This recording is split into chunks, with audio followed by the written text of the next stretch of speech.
네, 말씀하시죠. 네, 그 춘천일보자 박장규 기자입니다. 그 지난 그 시장 선거 때마다 지난 그 시장 선거 때 그 제천에 거주하지 않고 있다가 그 시장 선거를 위해 그 제천으로 그 옮겨왔다는 그 이야기가 많이 들렸습니다. 그 시장 선거 후 지금은 어디에 살고 계시는지와 그 두 번째로 그 들리는 이야기는 이군규 그 예비 후보도 그 최종적으로 그 경선까지 가겠다고 하는데 그 서후 예비 후보님께서는 그 최종 그 경선까지 가실 것인지 이 두 가지에 대해서 그 이 자리에서 좀 밝혀주시기 바랍니다.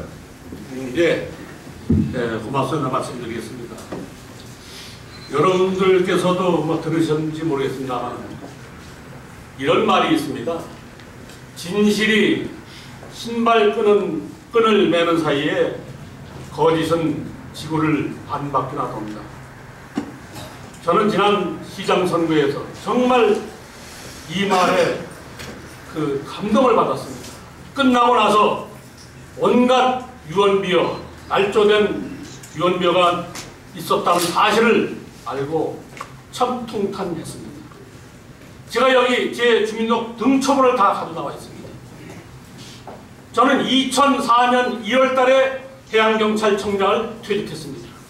그리고 바로 2004년 2월 20일 날 이 제천으로 전입해 왔습니다.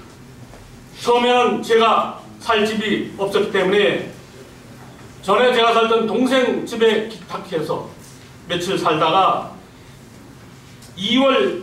3월 2일 날 하서동 현대아파트 102동 13층에 24평짜리 아파트를 구입해서 전입했고, 그 후에 2005년 2월 14일 날 지금 살고 있는 청구 아파트로 갔습니다.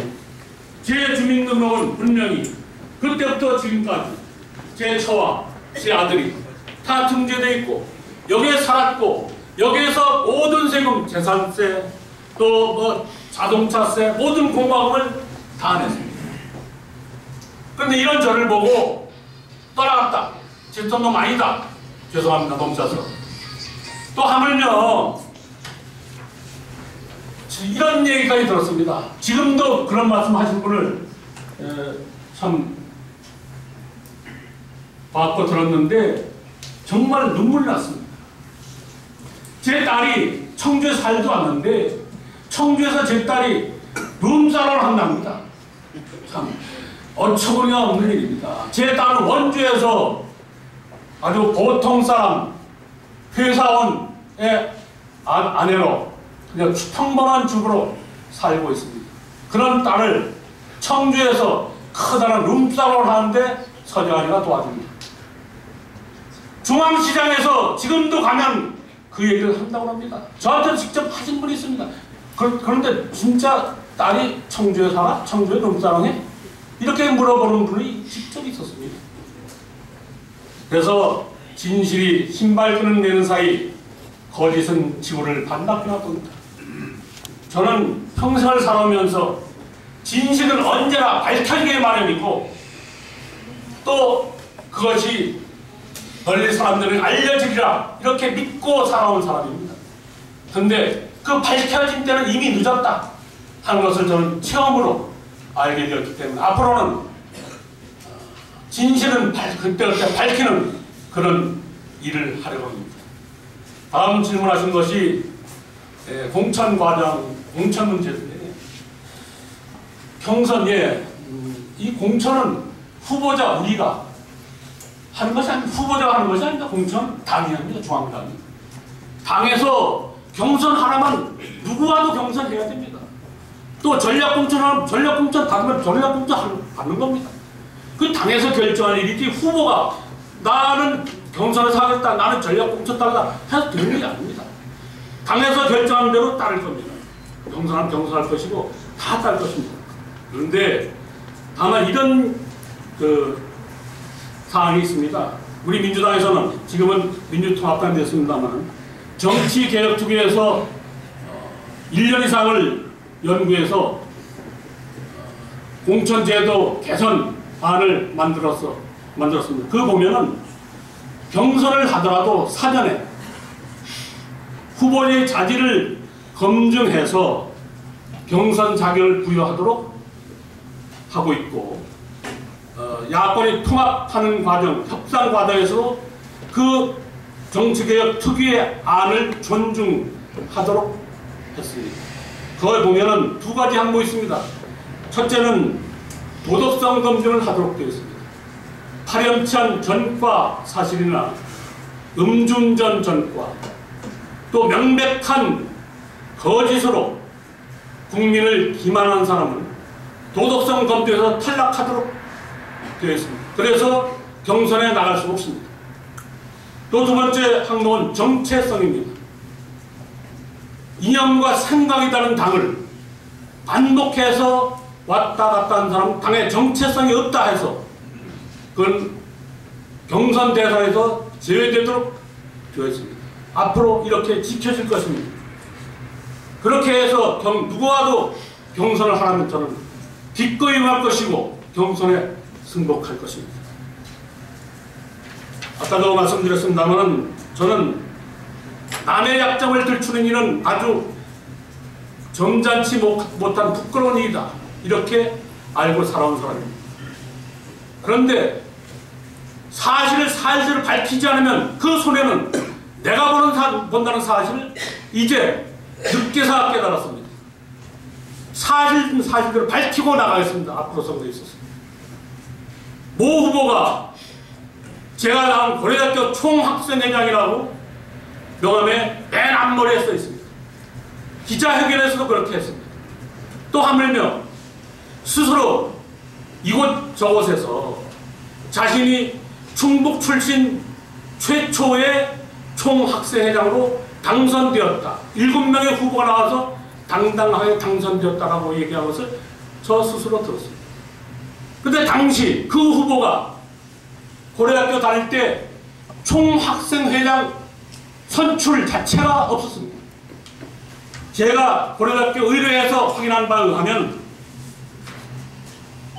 1976, 77, 78, 79 이해에는 소위 학도혹단장이 있었을 뿐 총학생이 없었습니다.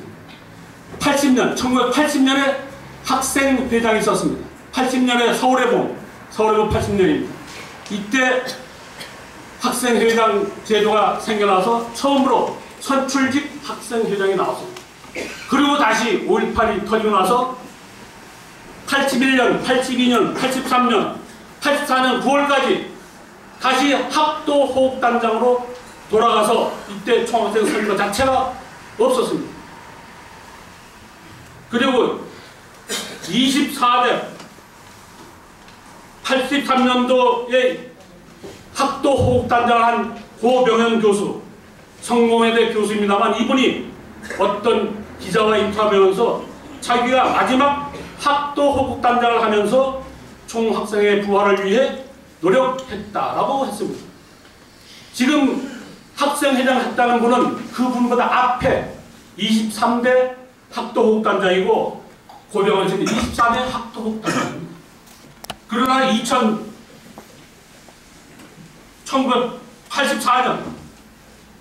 1984년에 최초의 총학생회장이 나왔는데 김영춘 지금 민주당 최고위원을 했죠. 이 사람이 최초의 총학생회장입니다.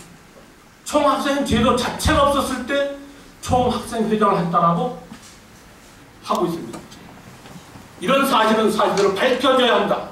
또 선관위에도 제가 얘기를 할 겁니다. 또 얘기했습니다. 그래서 제가 평생을 살아오면서 참 가슴속에 가지고 살았던 이런 일들이 오히려 저에게 엄청난 데미지를, 위해를 가해왔기 때문에 앞으로 밝힐 것은 밝히고 나가겠다 하는 것을 말씀드립니다. 감사합니다.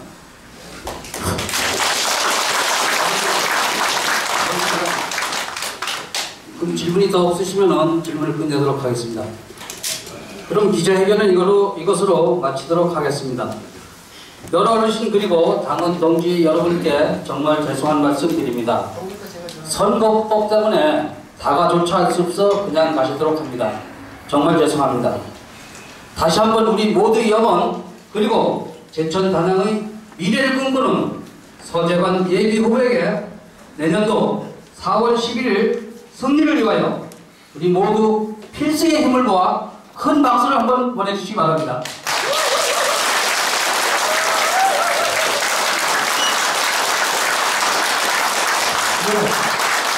여러분 정말 고맙습니다. 또 함께해 주신 여러 어르신들, 동료, 친구, 후배님들 정말 고맙습니다.